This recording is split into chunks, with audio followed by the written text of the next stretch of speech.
Welcome, Team Mudhole. My name is Jesus Peña, and I'm one of the instructors for Mudhole. Today we're going to be talking about abalone. What I like about abalone, it's simple, it adds a lot of pop to the rod, and it comes in a bunch of different colors that you can use. But we're going to go ahead and talk about and applying abalone today. This is something that I think everyone can do, just requires a little bit of patience, and I think you guys will be in good shape. Some of the things that we're going to need for today's class is going to be some masking tape, a marker, a ruler, some scissors, and the scissors, what I would recommend is get yourself a pair of scissors that are specifically made for cutting decals. I wouldn't be cutting thread or anything like that, but for today's class, we'll use these scissors right here. And of course, a burnishing tool, and last, a heat gun. Blow dryer will work, but just be careful. When I use the heat gun, I like to use it in a low setting, and we'll cover that here shortly. So, the first thing we want to do, and this application that we're going to do to put the abalone on will apply to your vinyls, your skins. What we want to do is we want to get the diameter of the rod blank. We want to make sure the abalone fits perfectly on the rod blank. So there are different ways of doing it. The way I think is the best way is by using the masking tape. For example, I'm going to measure where my abalone is going to go. And where, let's say for example, this is the butt of the rod, this is where my rear grip is going to be, and this is where I want the actual abalone to be, which would be the, let's say the split grip area, okay?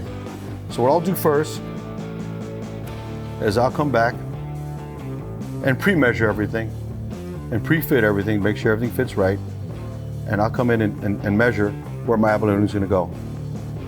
So I've got a mark here and here.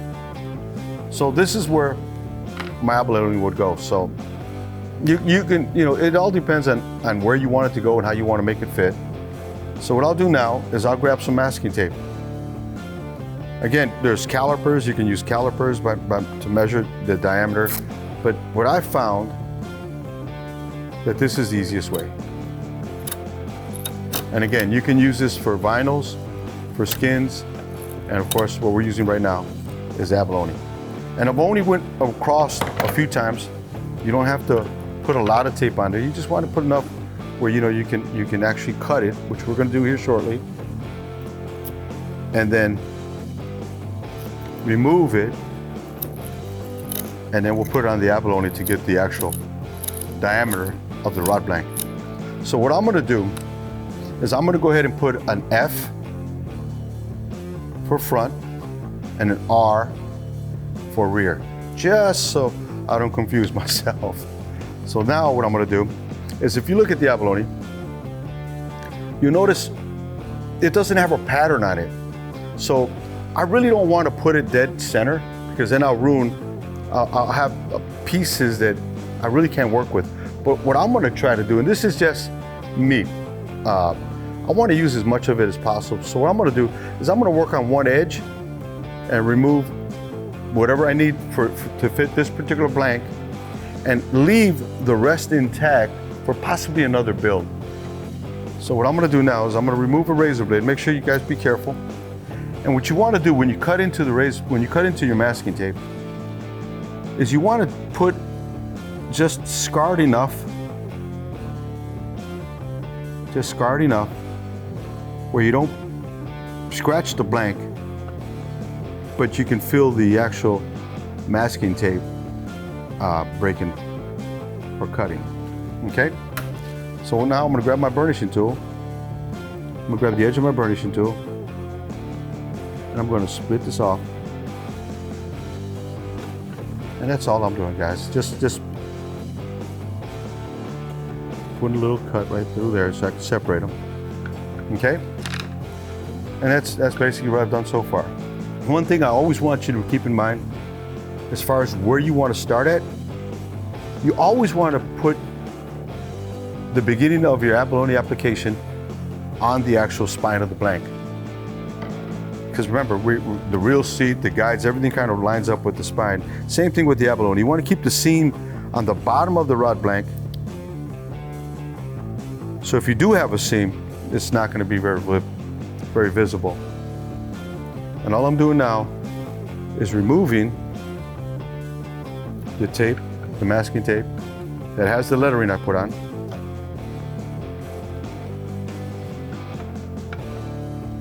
And I'm going to reapply it now. This is where it's going to fit, and this is what I'm going to use. So if you notice, you have front, rear, the application, and I put it on top. I didn't put it on the back side, because once I peel this off on the back, then I'll lose what direction it's supposed to go. So I know where it's going to fit. So now what I want you all to do, and what I like to do, is I like to grab a ruler.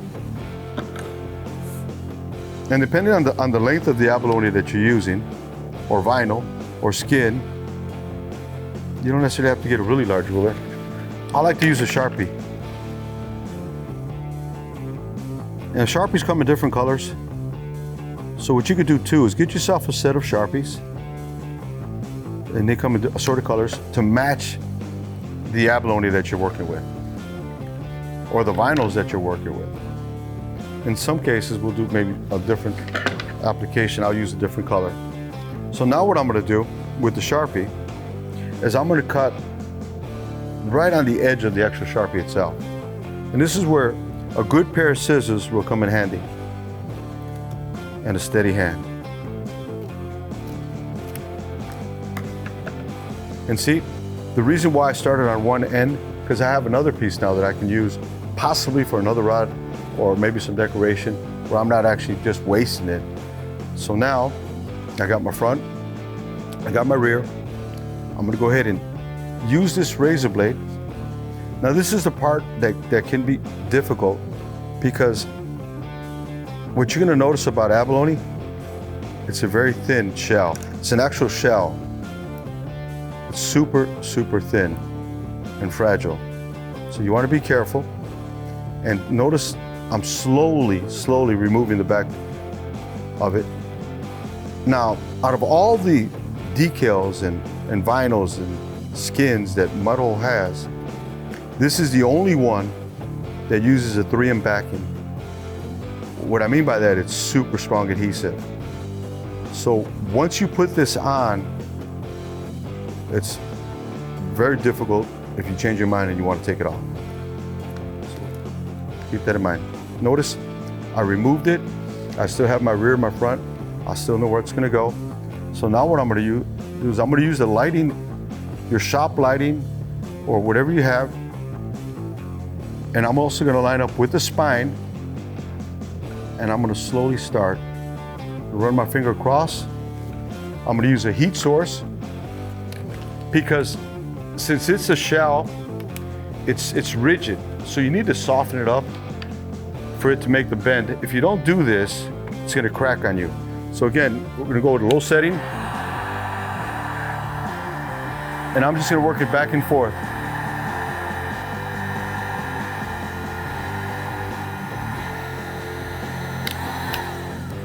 Be careful when you set down your heat source, because using the heat gun, those of you that have used it before know that tip is hot. So you don't want to put it down where you can burn yourself or cause something to catch fire. Be very careful. And you don't want to try to do it all in one time, in one application. You want to take your time. In order to do a good job, you've got to take your time and just pace yourself. It doesn't take very long, but I'd rather you just pace yourself and not try to do it all at one time. And you'll have fun at it. I know you will. You're going to enjoy it. Once I get done, I'll come back and I'll put finish on it, just like you do on your threads. Now the key here, guys, the key here, Team Mudhole, is you want to cut right on the edge of the actual Sharpie.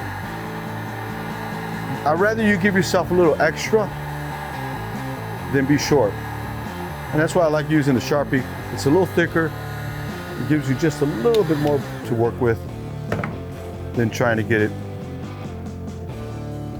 right on the edge. And now for the final push. And you can see how it's starting to dress up the rod blank already. I like to do this in the planning stages of rod building. There's nothing on the blank. It's easy to work on. Everything else I can fit afterwards. I'll even put finish on it before I put everything together.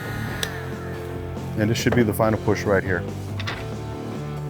And then to finish it up, while it's in the cooling process, I'll grab some, just any thread. I like to use nylon, size D. While it's cooling, you want to make sure you get everything nice and tight.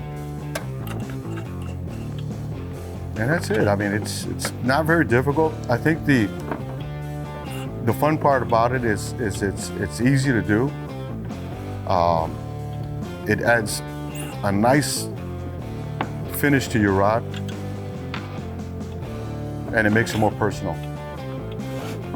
I'll let it cool off, come back, put finish on it, and then start putting everything back together again. And just keep in mind, guys, Team Mud Hole, keep in mind that you have a lot of choices that you can choose to put when you're working with abalone.